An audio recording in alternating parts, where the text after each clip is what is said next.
Caros colegas de estudo, mais uma vez eu vou pedir desculpa, tô com o nariz meio ruim, mas acho que não vai atrapalhar muito não.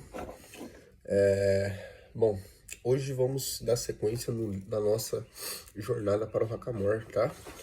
Finalmente chegou, na verdade chegou tem um tempo, eu que tava enrolando para continuar. O próximo livro do Ed Conell, que é a sequência do Hackamore Rainsman, tá? Esse aqui é o Rainsman of the West, né? Seria aí o regueiro do Oeste. E bom, antes de começar, eu queria mais uma vez falar para vocês, eu terminei de colocar o livro anterior no Spotify, tá? O livro do Vaqueiro da Califórnia também tem no Spotify, que eu acho um jeito muito mais prático da gente ouvir, né? Dá pra, eu acho que é só para quem é assinante, mas o Spotify é baratinho, né? Mas você tem a opção de fazer o download, de ouvir a hora que você quer. Agora que vocês vão ver que eu tô falando um pouco mais pausadamente e tal, porque eu tava achando que eu tava fazendo um negócio muito corrido, sem às vezes parar para pontuar uma coisa, sem parar para explorar melhor uma coisa. Então vocês têm a opção também, se achar que tá muito lento, que tá se arrastando muito, vocês podem, do lado do play, né, tem a opção aí de você acelerar, né? Essa é a opção de acelerar. E aí dá para colocar uma vez e meia, até duas vezes, dependendo, dá para entender o que está sendo falado. Só que de uma maneira mais rápida, né? No YouTube você também tem essa opção, aqui no cantinho inferior, né? Eu acho que é numa engrenagemzinha você consegue mudar a velocidade, né? Mas eu optei pelo Spotify por causa dessa coisa, você pode baixar, você não precisa deixar aberto, né? Não gasta tanta bateria, tudo isso daí. Então, vamos ao livro, né? Eu não tenho certeza.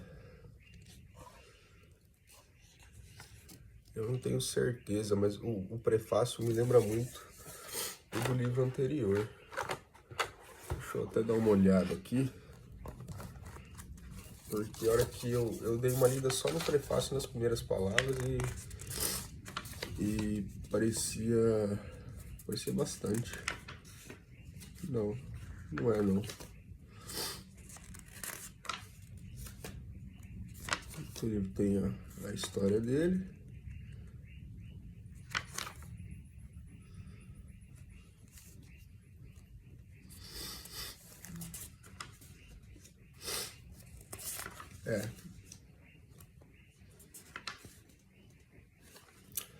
Não, é diferente. Então vamos ler, vamos começar do começo então.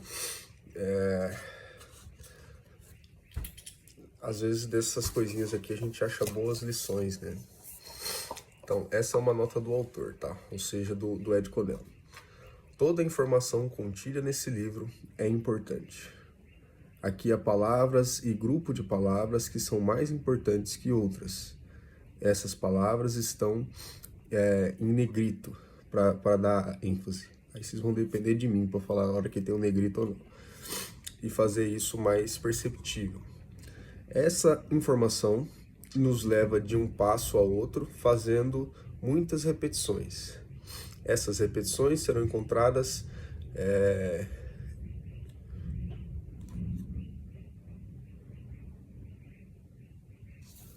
abaixo de cada tópico, né? Porque a maneira em que o autor colocou elas, trabalhando com detalhes, está descrita em cada passo. Isso tem que ser escrito dessa maneira para mostrar o valor da repetição e do treinamento e do método de treinamento como um todo. Ela é escrita no estilo que conduz a um entendimento claro da informação dada nesse livro. Esse livro é altamente informativo sobre embocaduras, sobre enfrenamento de cavalos, informações que nunca foram colocadas anteriormente por escrito. O autor deseja recomendar os artistas Ernest Morris, 3.990 Conchoway, Templeton, Califórnia, 93465. Será que esse é o endereço dele? Acho que sim, né? Pelos excelentes desenhos que são proficientemente ilustrados nesse livro, tá? Engraçado, né? Ele agradece o cara e acho que põe um endereço dele. Mas enfim. Então vamos ao prefácio. O método da Califórnia de treinar cavalo foi levado de uma geração a outra desde os dias das missões dos padres. E ela foi seguindo através dos anos até se tornar uma tradição. O manejo do hackamore e do spade beat se desenvolveram numa fina arte naquele tempo. Esse método tradicional de treinamento ensina uma fácil maniabilidade, né? Na verdade seria uma manobrabilidade, né? Ou seja, manobras fáceis, né? Isso apenas não coloca uma forma e uma classe na maneira com que o cavalo se porta, mas a sua aparência, mas assim como sua aparência enquanto ele está fazendo isso. O estilo em que ele se porta por conta própria é uma marca de distinção. O hackamore vem primeiro. Com isso, o cavalo foi ensinado a se manejar, né? a se portar realmente com perfeição. Ele aprendeu a fazer tudo o que é esperado dele e a fazer isso certo. Enfrenar é o último passo. Ele já tem que estar treinado no hackamore. Enfrenamento consiste em colocar o freio para que ele possa performar com sua boca da maneira com que ele faz com o hackamore. Tá? Então, vou fazer uma pausa aqui. Primeira coisa interessante, né? Muita gente usa o freio, às vezes, para corrigir o programa de treinamento, né? Quando o cavalo não está se desenvolvendo no programa de treinamento. E muita gente deixa para ensinar coisas só depois que o cavalo tá de freio, né? E a ideia aqui é o cavalo já ter aprendido tudo que ele possa aprender até ele chegar num ponto. E quando você já tiver tudo que você precisa dele, aí você começa o processo de enfrenar, né? Por isso o processo do hackamore ele leva tempo e é tão detalhado, né? E é pressuposto que ele trabalhe com o freio tão bem quanto ele trabalha no hackamore. Então, ele precisa trabalhar bem no hackamore, né? Quando isso for feito corretamente, isso desenvolve um estilo especial que vai se manter pelo resto da sua vida útil, né? Da sua vida trabalhando. Eu queria constatar que eu conheci Ed Cornell, o autor desse livro, por muitos anos. Eu sei o seu passado e o que ele fez e o que ele ainda está fazendo. Ele é um dos antigos de hoje, né? Um dos old timers, né? Que seria eu acho que a palavra que a gente aqui no Brasil até usa assim, né? Os antigos, né? Para se referir pessoas que geralmente são mais velhas, né, e carregam a tradição, né, fazem as coisas do jeito que se fazia antigamente, né.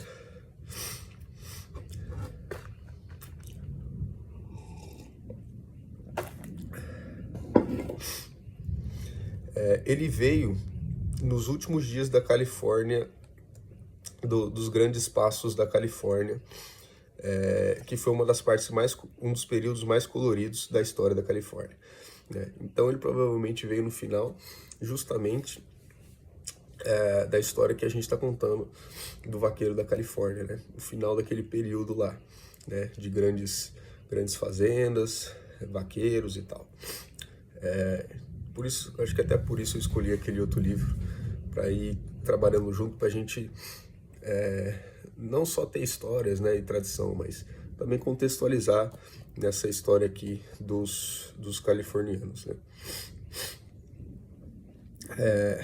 Estes eram dias que o gado era selvagem e precisava de bons vaqueiros para manejá-los. O dia dos mestres horsemans, né, ou seja, dos mestres cavaleiros, que eram também bons vaqueiros e boiadeiros, né? Ele coloca vaqueiros, que é o cowboy em espanhol, e cattleman, que seria um homem do gado, né? Assim como o horseman é o homem do cavalo, o cattleman seria o homem do gado. Então, por isso que eu decidi colocar boiadeiro aqui, né? Porque acho que está mais ou menos nesse sentido. E poderia também ser dito que os vaqueiros eram tanto selvagens de seu próprio jeito, assim como o gado, da mesma maneira como que o gado era manejado. Era um tempo em que cavalos salgados eram uma ocorrência diária. Então, imagino que com um cavalo salgado, de repente seja um cavalo mais arisco, né? Um cavalo mais espirituoso e tal. Era um tempo em que os cavalos salgados eram uma ocorrência diária, quando o homem estava inteiramente por conta própria e não levava muito para eles não levava muito para ele perceber se ele ia conseguir fazer alguma coisa ou não. Não entendi muito bem. E isso não levava muito para ele perceber se ele ia conseguir fazer isso funcionar ou não. Será que ele está falando do cavalo? Do cavalo salgado? Bom, vamos seguir. Se você entendeu, comenta aí, porque para ajudar a gente. Ele escreveu esse livro a partir da sua experiência de vida em manejar cavalos. Sua experiência foi de todas as maneiras, com todos os tipos de cavalos, desde os potros verdes até né, de uma tropa, até os que estavam iniciando no hackamore e os que estavam sendo finalizados estritamente no spade beat, tá? O spade beat é o freio tradicional deles, aquele que tem a parte do bocal bem alta, né? Que lá é o spade beat. A gente vai ver bastante deles aqui, porque esse livro aqui fala bastante de embocadura. Deixa eu ver se já tem até uma foto dele aqui, ó. Esse é o spade, tá?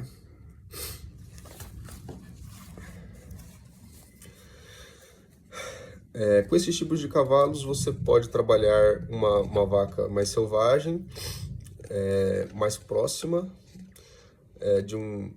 num curral menor, ou no campo aberto,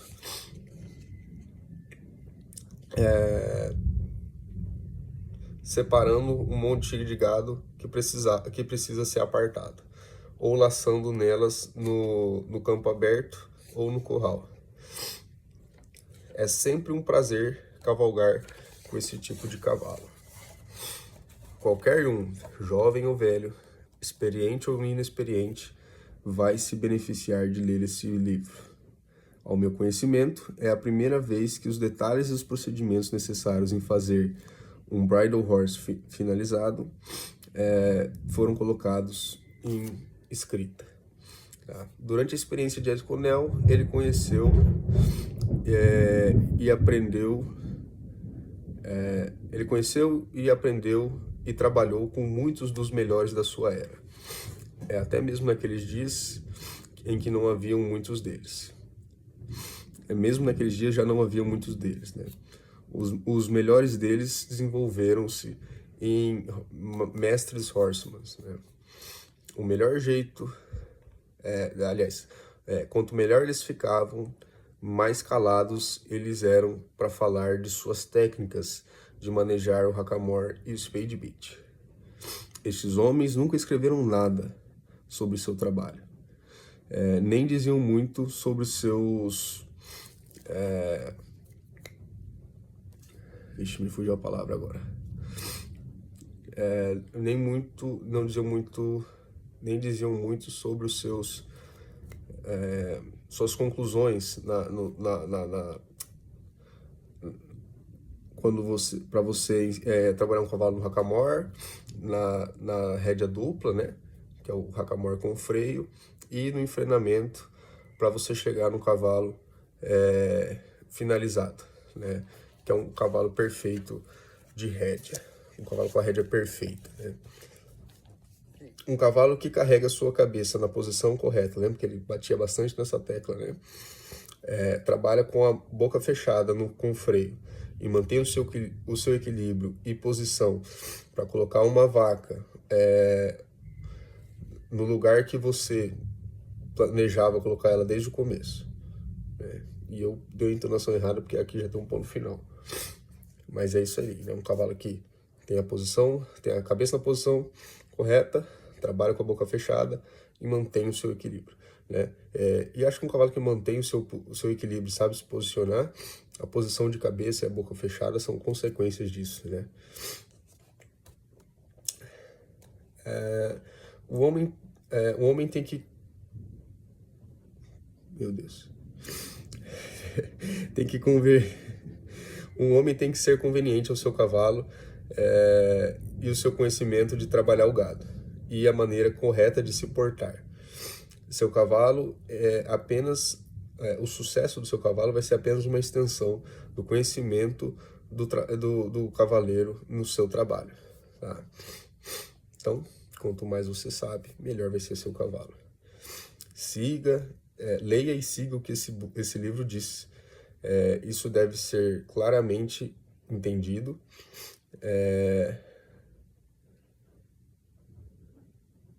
Que esse é um livro de instrução apenas, né? Esse é um livro de texto de apenas instruções.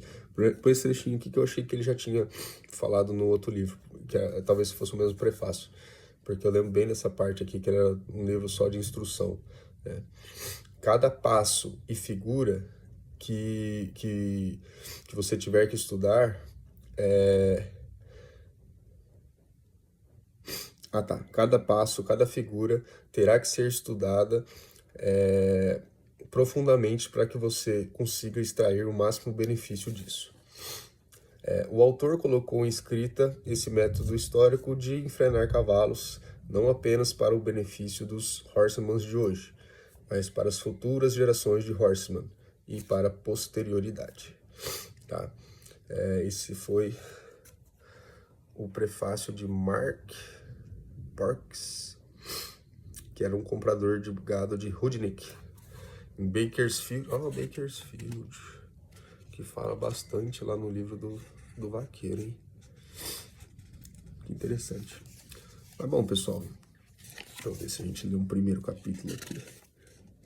Tá chovendo e eu tô meio só esperando. Não, mas eu vou deixar isso aqui pra depois. Bom, essa foi então a apresentação do livro, tá?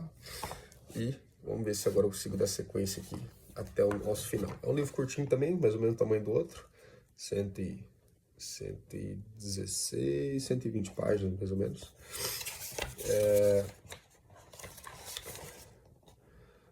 E aí, né, aqui tá sério, esse aqui é o que a gente leu, e esse aqui eu já pedi também, só que não chegou ainda. Beleza? Então é isso. Valeu, pessoal, e até a próxima.